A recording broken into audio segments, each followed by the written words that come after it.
और चलिए इसी बीच एक बड़ी जानकारी आपको दे दें। दिल्ली हाईकोर्ट ने केंद्रीय मंत्री स्मृति ईरानी की मानहानि अर्जी पर कांग्रेस नेता जयराम रमेश और पवन खेड़ा को समन जारी किया है। ये बड़ी खबर आपको बताते हैं।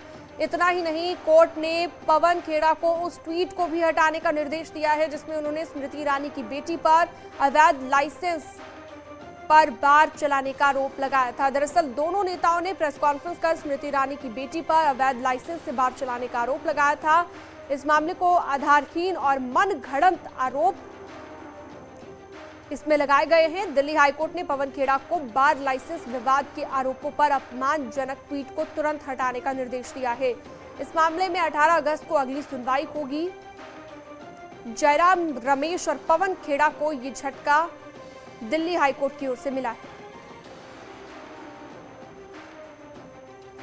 तो बड़ी खबर, बड़ी जानकारी, दिल्ली हाईकोर्ट ने समन जारी कर दिया है दोनों कांग्रेस के नेताओं को और स्मृति ईरानी की बेटी को लेकर जो ट्वीट किया गया उस ट्वीट को भी हटाने के लिए कह दिया गया है। ज्यादा जानकारी के लिए सुशील पांडे जुड़ गए हैं। सुशील, केंद्रीय मंत्री की बेटी को लेकर जो ट्वीट किया, अब घिर गए हैं कांग्रेस के नेता जयराम रमेश और पवन खेड़ा।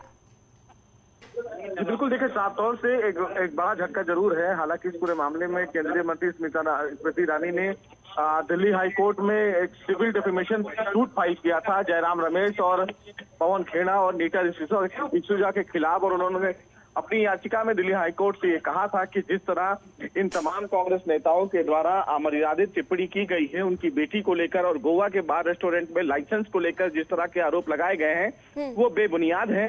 बहरहाल कोर्ट ने इस पूरे मामले में सुनवाई करते हुए कांग्रेस नेता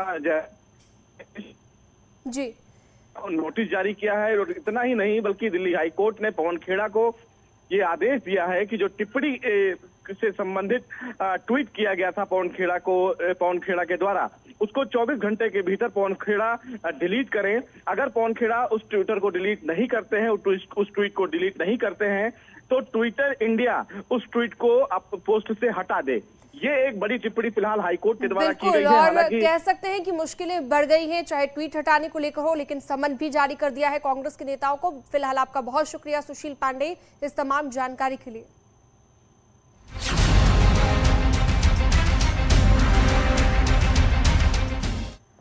और चलिए अब बात करते हैं चित्रकूट में हो रहे बीजेपी के 3 दिवसीय प्रशिक्षण शिविर की, जो कि शुरू हो गया है आज से। प्रदेश स्तरीय प्रशिक्षण शिविर 31 जुलाई तक चलेगा, जिसमें सीएम योगी, दोनों डिप्टी सीएम, केंद्र सरकार में यूपी के मंत्री, प्रदेश में कैबिनेट मंत्री समेत बीजेपी के तमाम प्रदेश पदाधिकारी मौजूद रहेंगे। इस प्रशिक्षण शिविर में 2024 में होने वाले लोकसभा चुनाव की रूपरेखा तय की जाएगी। राष्ट्रीय महामंत्री संगठन बीएल संतोष और यूपी बीजेपी के महामंत्री संगठन सुनील बंसल इस शिविर में ट्रेनिंग देंगे।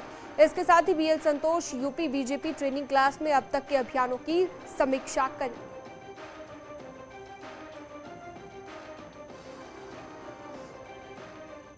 आज का एजेंडा तो अंदर जाके पता चलेगा, लेकिन इस प्रशिक्षण वर्ग का उद्देश्य भारतीय जनता पार्टी के कार्यकर्ता, पदाधिकारियों, सांसद, विधायक, मंत्रियों में जो है उनके वैचारिक उन्नयन के लिए लोक संस्कार और लोकहित, लोक भाषा, लोक भोजन, लोक भूषा को आत्मसात करने के लिए और खासतौर से नैतिक मूल्यों की राजनीति हो, इस प्रकार का प्रशिक्षण से एक कैडर तैयार होगा। 2024 का भी एक बड़ा एजेंडा।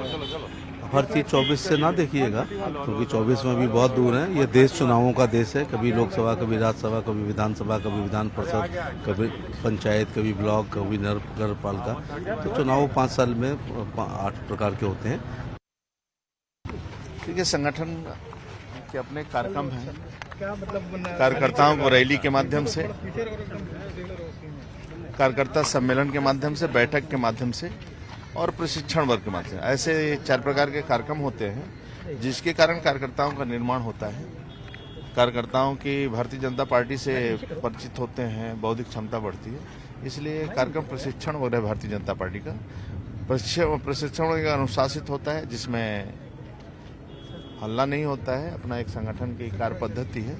विषयों पर सत्र चलता है, अलग अलग प्रकार के विषयों पर, उस पर बौद्धिक होता है और सभी प्रमुख लोग, कार्यकर्ता सब आते हैं, कोई न कोई स्थान ही रहता है ऐसे महत्वपूर्ण उत्तर।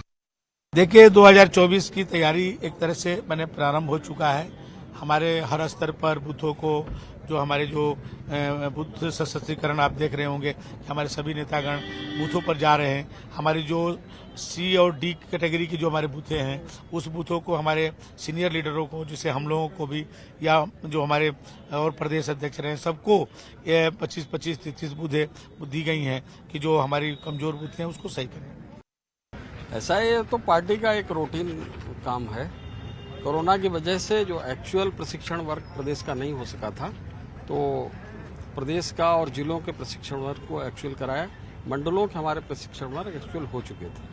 तो इसमें कार्यकर्ताओं को फिर से नई ऊर्जा भरने का काम नेतृत्व करता है कि किस तरीके से चलना है, किस तरीके से हमारी पार्टी काम कर रही है। नई कोई विचार आते हैं वो भी आ जाते हैं यहाँ पर। क्या मुख्य एजेंडा रहेगा जिन पर बात की जाएगी? 2024 का चुनाव भी। देखिए, प्रशिक्षण में मुख्य रूप से हमारी विचारधारा, सैद्धांतिक और रीति नीति, इस पर चर्चा होती है। कार्यकर्ताओं के व्यक्तित्व विकास पर, हमारी कार्य पद्धति पर, किस तरह से हमको काम करना चाहिए, इस पर चर्चा रहती है और बाकी कोई पॉलिटिकल चर्चा नहीं। और चलिए इसी बीच एक बड़ी खबर आपको बता दें, हाथरस से बड़ी खबर। न्यूज 18 की खबर का बड़ा असर यहां पर हुआ है। स्कूल में ताला लगाकर बच्चे को बंद करने के मामले को लेकर स्कूल के 10 टीचर सस्पेंड कर दिए गए हैं। बेसिक शिक्षा अधिकारी ने लापरवाह टीचर्स के खिलाफ ये कार्रवाई की है। प्राथमिक विद्यालय नगला सिंह का ये मामला हम आपको बता रहे हैं, जहां पर न्यूज 18 ने इस खबर को दिखाया और उसके बाद अब 10 टीचर सस्पेंड कर दिए गए हैं। ये पूरा मामला सामने आया था, जहां पर बच्चे को काफी देर तक ढूंढते रहे और जब बच्चा नहीं मिला, अंत में जाकर बच्चा स्कूल के ही क्लासरूम में पाया।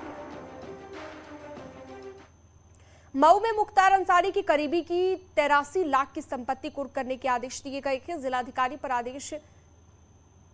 अवैध तरीके से बनाई गई संपत्तियों के खिलाफ गैंगस्टर एक्ट के तहत ये कार्रवाई हो रही है और एम्बुलेंस मामले में जेल में बंद आनंद यादव की पत्नी मीरा यादव की संपत्ति कुर्क करने के आदेश दे दिए गए हैं।